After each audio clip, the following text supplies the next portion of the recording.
يا من صليت بكل الأنبياء، يا من في قلبك رحمة للناس، يا من ألفت قلوبا بالإسلام، يا حبيبي يا شافعي يا رسول الله.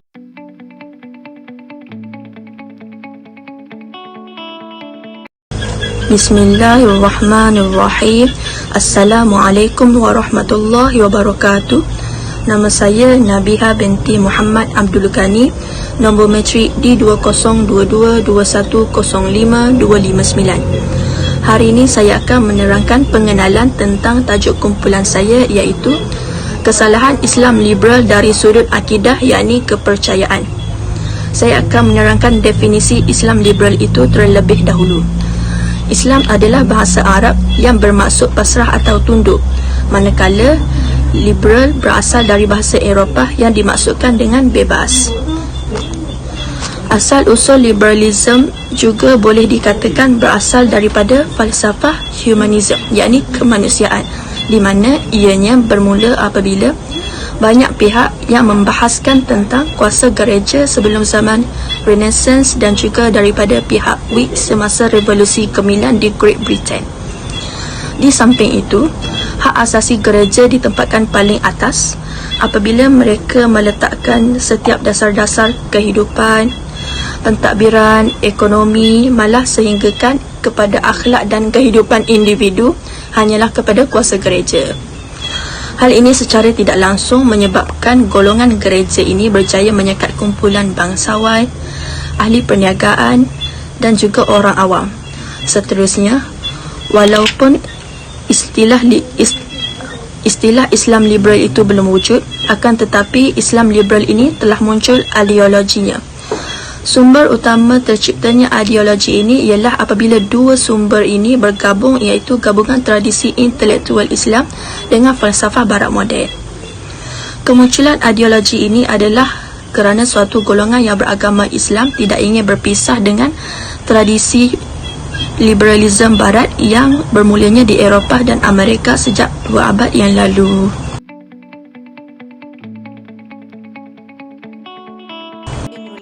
Binti Muhammad Fuad, nombor matrik D202221052292. Jadi saya akan meneruskan pembentangan, iaitu bagi tajuk saya pula ialah berkaitan dengan Islam liberal berpegang pada konsep pluralism. Jadi siapakah Islam liberal ini? Islam liberal ini merupakan satu fahaman di mana ia menyeru kepada pemahaman dan pengamalan agama secara bebas. Jadi bagi pluralism ini pula fahaman yang memegang kepada prinsip bahawa agama yang benar tidak eksklusif hanya kepada agama Islam sahaja, namun agama lain juga adalah benar. Pluralism ini juga berpendirian bahawasanya setiap agama ni dia mempunyai konsep, dia ada persepsi, dia ada respon yang tersendiri. Jadi tadi saya dah masukkan sedikit itu berkaitan dengan kesalahan Islam liberal yang memegang kepada konsep pluralism, iaitu berkonsepkan pendirian. Apa yang dimaksudkan dengan pendirian itu adalah mereka ini berpegang pada pendirian ini. Mereka bukan sahaja menganggap Islam agama yang benar serta agama yang memimpin manusia ke syurga, bahkan bagi mereka ni agama-agama daripada penganut yang lain juga dapat memimpin masuk ke syurga dan dapat membawa penganutnya ke syurga dan selamat daripada api neraka. Namun seperti yang kita ketahui, itu Allah Subhanahu Wa Taala telah menjelaskan bahawasanya hanya agama Islam saja merupakan agama yang diredainya. Jadi apabila Allah redha akan sesuatu agama, maka segala apa sahaja yang termaktub dalam yang terdapat dalam suatu ajaran itu adalah benar dan tidak ada keraguan padanya.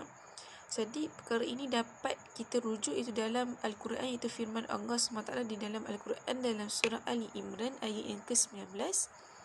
Bismillahirrahmanirrahim. Inna dina indallahil Islam, iaitu yang bermaksud sungguhnya agama yang benar dan diredai di sisi Allah hanyalah Islam.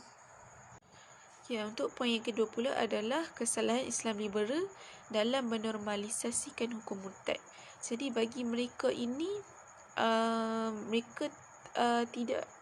bagi mereka tidak ada satu pun agama yang eksklusif untuk dijadikan sebagai sumber kebenaran, dan menganggap bahawa kebenaran tidak hanya eksklusif kepada agama Islam sahaja. Maka sudah pastinya isu murtad ini di dalam kalangan umat Islam tidak akan dianggap serius kerana itu telah menjadi kebiasaan bagi mereka. Jadi bagi mereka juga umat Islam ni boleh sahaja untuk mencuba-cuba agama lain dengan berpandukan kepada kebebasan seorang itu untuk memilih agama. Antara contoh fahaman pluralisme yang dapat saya berikan adalah berkaitan dengan yang ada dua. Pertamanya adalah berkaitan dengan fahaman di mana ia mencampur adukkan perayaan agama-agama di Malaysia. Hal ini kerana ia merupakan satu sambutan yang sangat menyalahilah, kerana ia akan menyebabkan akidah seseorang itu akan tergugat kerana di sambutan tersebut pelbagai upacara dilakukan. Jadi ia akan mengakibatkan seseorang itu terpengaruh dan mudah terpengaruhlah dengan budaya yang dilakukan, agama-agama ataupun kepercayaan yang dilakukan semasa sambutan tersebut. Contoh yang kedua yang dapat diberikan adalah oleh sebab pengaruh pluralisme ini yang sangat kuat, ia telah mempengaruhi beberapa orang menteri dan beberapa NGO Muslim yang terlalu terpengaruh sehingga menubuhkan Interfaith Council ataupun majlis ataupun suruhanjaya antara agama-agama. Jadi dapat disimpulkan bahawasanya boleh menyokong fahaman ini kan pula rakyat yang biasa ataupun umat Islam mungkin juga akan turut menyokong seperti fahaman-fahaman seperti ini. Itu kerana ada je orang-orang besar yang melakukan penubuhan yang akan menyebabkan rakyat-rakyat biasa terikut ataupun terpengaruh dengan apa yang dilakukan oleh orang atasan. Jadi sepatutnya pemimpin ini perlu menjadi tauladan yang baik dan mengetahui perkara yang baik dan buruk dan untuk dipilih. Setakat itu saja daripada saya serahkan kepada pembentang yang seterusnya, iaitu Siti Nur Nabila Suhada.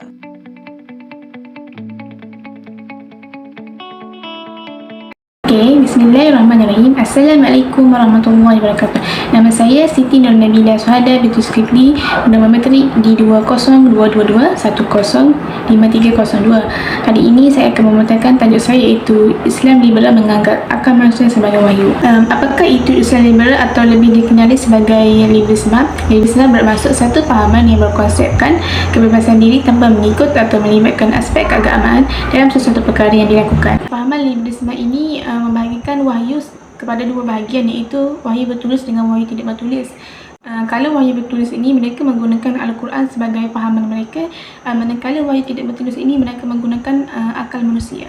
Antara faktor Islam liberal ini menolak akal manusia sebagai wahyu ialah yang pertama, penolakan terhadap undang-undang Islam. Masyarakat ini secara lantangnya menolak akidah dan undang-undang Islam dengan menyatakan pendapat mereka, iaitu kalau Allah dan Islam itu maha adil, mengapa perlu ada undang-undang yang dibuat atas nama Islam? Tapi masih lagi mencetuskan ketidakadilan. Seterusnya ialah yang kedua ialah pemikiran Islam liberal ini menolak autoriti keagamaan untuk mengelakkan kesan negatif, sehingga umat Islam ini tidak diberikan hak untuk melontarkan pendapat masing-masing. Hal ini kerana mereka hanya menuntut pendapat mereka sahaja yang benar dan menganggap pendapat orang lain itu salah. Tapi pada akidah Islam ini menuntut untuk kita menghormati para ilmuwan. Allah berfirman dalam surah An-Nahl ayat ke-43, A'udzubillahi minasyaitonirrajim, Bismillahirrahmanirrahim. Wa ma arsalna min qablika illa rijalan nuhi ilaihim fas'alu ahla dzikri in kuntum la ta'lamun. Maksudnya di sini ialah, maka bertanyalah kepada orang yang punya ilmu jika kamu tidak mengetahuinya. Akhir sekali ialah memberi kebebasan kepada masyarakat untuk mentafsir teks Al-Quran mengikut pemikiran masing-masing. Hal ini sangat disenangi oleh musuh Islam, iaitu Abraham Kiger, kerana tujuan beliau untuk meruntuhkan tembok keyakinan umat Islam terhadap kandungan Al-Quran dan menimbulkan keraguan terhadap umat Islam. Saya rasa setakat itu saja pembentangan saya pada hari ini. Saya serahkan pembentangan seterusnya kepada kawan saya, iaitu Nara, untuk pembentangan yang ketiga. Sekian, terima kasih.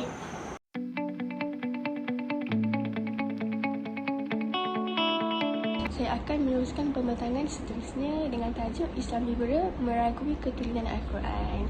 Nama saya Siti Nur Insyatul Najwa binti Muhammad. Nama matrik D202221052557. Okey, Islam Liberal ni dia hanya memahami penafsiran Al-Quran secara lahiriah saja, sebab bagi mereka mereka mengatakan bahawa Al-Quran ni hanya terpaku kepada teks sahaja dan jauh daripada realiti yang ada sekarang. Dan sebab itu mereka memutuskan untuk membuat kaedah penafsiran sendiri terhadap Al-Quran, iaitu dengan menggunakan kaedah hermeneutik. Okey, kaedah hermeneutik ni sebenarnya kaedah yang digunakan oleh pemikiran barat untuk mengkaji kitab Bible, sebab kitab Bible merupakan kitab yang mempunyai banyak persoalan yang tidak jelas, dan mereka mengambil keputusan untuk menggunakan kaedah ni sebab bagi mereka kaedah ni adalah kaedah sesuai untuk mengkaji Al-Quran. Selain itu, mereka juga beranggapan bahawa Al-Quran adalah kitab yang tidak suci dan mulia, sebab Al-Quran ni dibawa oleh Nabi Muhammad, dan Nabi Muhammad tu daripada kalangan orang Arab, dan mereka kata bahawa Al-Quran ni telah diresapi oleh telah diresapi oleh budaya Arab. Okey, itu saja. Dan seterusnya, Islam Liberal ni juga memiliki beberapa penjelasan tersendiri terhadap ajaran Al-Quran. Antaranya, mereka mengatakan bahawa syurga dan neraka tidak wujud, melainkan ia adalah psikologi kesedihan dan kegembiraan seseorang. Sebab mereka kata begini, sebab dalam Al-Quran ada menceritakan tentang perihal syurga dan neraka. Perihal syurga ni, di dalam syurga kita akan dapat kenikmatan, kegembiraan, manakala di neraka adalah tempat balasan, tempat kesedihan, dan psikologi kita sendiri pun kalau kita dengar pasal syurga dan neraka, kalau kita dengar pasal syurga kita akan rasa gembira, kita akan rasa semangat. Kalau kita dengar pasal neraka, kita akan rasa macam sedih, takut. Dan syurga neraka ni tidak wujud lagi kan. So mereka menganggap bahawa ianya adalah psikologi, sebab kalau kita sebut pasal benda tu, kita akan rasa, kita akan bagi efek, kita akan bagi reaksi. Kita akan sedih, kita akan rasa gembira, kita akan rasa takut kan. Okay.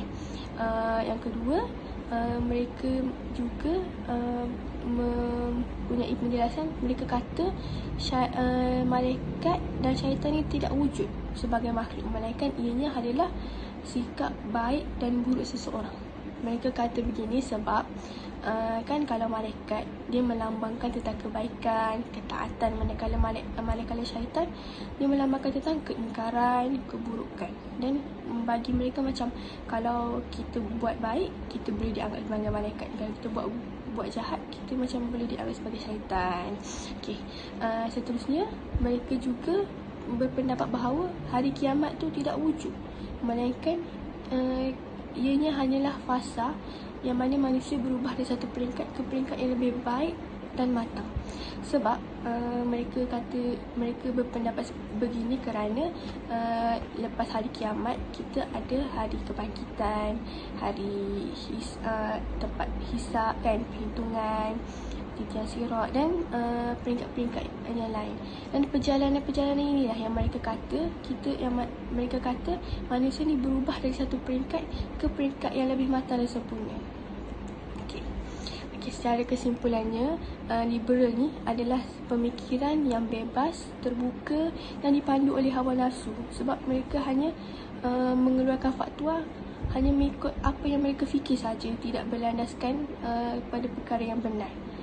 Oleh sebab tu, mereka meragui keturunan Al-Quran, sebab mereka kata isi kandungan Al-Quran ni dan cerita-cerita Al-Quran tu tak wujud, dan ianya jauh dari realiti yang ada sekarang. Oleh sebab tu, mereka memutuskan untuk membuat kaedah penafsiran mereka sendiri, iaitu kaedah hermeneutik, dan mereka menyebarkan kepada orang lain juga. Okey. Setakat itu saja pembentangan saya, dan saya serahkan pembentangan saya kepada orang seterusnya, iaitu Kristina, untuk membuat pembentangan.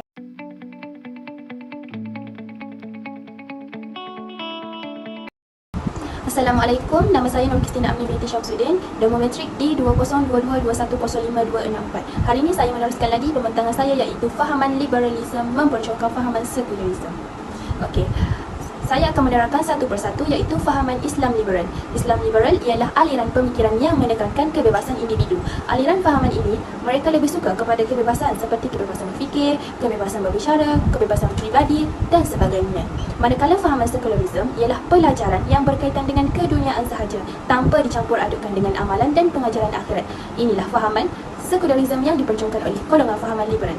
Seterusnya di sini kita boleh tengok liberal mengagungkan fahaman sekularisme dari 3 aspek, iaitu aspek pertama dari segi politik. Sebagai contoh, kuasa yang telah diamanahkan oleh Allah disalahguna pakai kepada pihak tertentu, malah dipesongkan mengikut acuan sendiri demi kepentingan masing-masing. Fahaman ini juga menghapuskan syariat Islam dari pemerintahan dan menjadikan undang-undang yang memerintah lari dari ajaran Allah, walhal corak pemerintahan yang diajar oleh Allah merupakan yang terbaik. Di samping itu juga dari aspek kedua pula, iaitu ekonomi, sebagaimana kedua-dua fahaman ini bukan setakat menghalalkan yang haram, malah menyediakan berbagai peluang supaya kemungkaran dan maksiat terus berkembang dan berleluasa. Mereka juga menyediakan tempat-tempat khas untuk mengadakan kegiatan maksiat. Dengan ini, perkara sebegini boleh mendatangkan kemajuan dan kepesatan ekonomi negara. Fahaman ini mengaburi mata umat Islam dengan kehebatan nikmat di dunia seperti mana dalam firman Allah, wala takun minal ghafilin. Maksudnya, dan janganlah kamu termasuk orang-orang yang lalai dari mengingat Allah. Akhir sekali, dari aspek pendidikan, sistem yang dibawa oleh agama Islam merupakan satu sistem yang mampu membawa penganutnya menjadi ihsan, rabbani dan kamil. Namun sekarang sistem pendidikan tercemar hingga membuat manusia lupa kepada Allah. Selain itu juga penyelewengan fakta dalam sejarah Islam mengagung-agungkan saintis di barat. Berita-berita sebegini disebarkan kemudian meracuni pemikiran manusia. Dalam firman Allah, iqtaraba linnasi hisabuhum wa hum fi ghaflatin mu'ridun. Maksudnya telah semakin dekat kepada manusia perhitungan amal mereka, sedang mereka dalam keadaan lalai dengan dunia, berpaling dari akhirat. Setakat itu saja daripada saya serahkan pembentangan saya seterusnya kepada kawan saya iaitu Nur Ayuni untuk membentangkan poin kelima.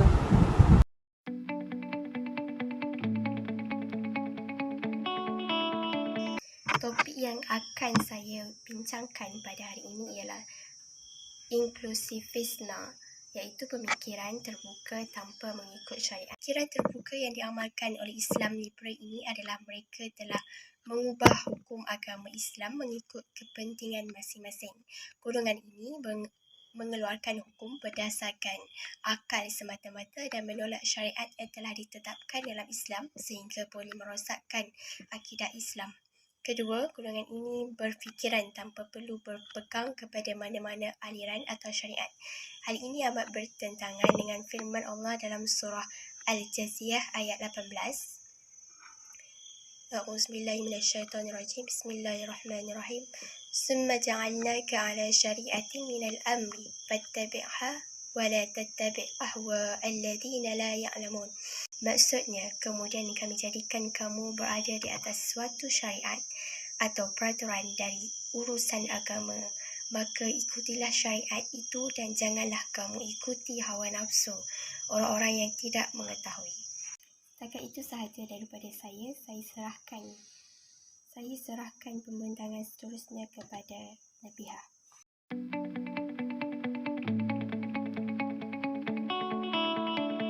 Secara ringkasnya, terdapat beberapa kesalahan golongan Islam liberal dalam kajian ini dari sudut akidah, iaitu yang pertama, Islam liberal berpegang kepada konsep pluralisme. Yang kedua, Islam liberal menganggap akal manusia adalah wahyu. Yang ketiga, fahaman liberalisme membawa kepada fahaman semua agama adalah sama. Yang keempat, fahaman liberalisme memperjuangkan fahaman sekularisme. Dan yang kelima, pemikiran terbuka tanpa mengikut syariat iaitu inklusivisme. Mereka menganut fahaman pluralisme yang bermaksud fahaman yang menjelaskan bahawa semua agama adalah sama iaitu semuanya benar. Golongan Islam liberal mencadangkan pandangan mereka tentang konsep pluralisme yang menyeru umat Islam agar berhenti daripada bersikap eksklusif iaitu meyakini bahawa hanya agama Islam sahaja yang benar. Selain itu, aliran kepada akal manusia adalah wahyu ini pula terbahagi kepada dua kategori, iaitu wahyu yang bertulis dan wahyu yang tidak bertulis. Contoh wahyu bertulis ialah Al-Quran, manakala wahyu yang tidak bertulis pula ialah akal manusia. Di samping itu, liberalisme bermaksud memahami nas-nas agama, yakni Al-Quran dan As-Sunnah. Dan akhir sekali, Inklusivism bermaksud pemikiran Islam yang bersifat terbuka, yang dapat menerima apa sahaja nilai-nilai murni, tidak kira daripada mana ia datang. Oleh itu, golongan Islam liberal yang berfikiran inklusivism ialah mereka yang diberi pendedahan untuk menerima pelbagai yang dinilai baik dari segi kacamata akal semata-mata tanpa merujuk kepada ketetapan syariat Islam.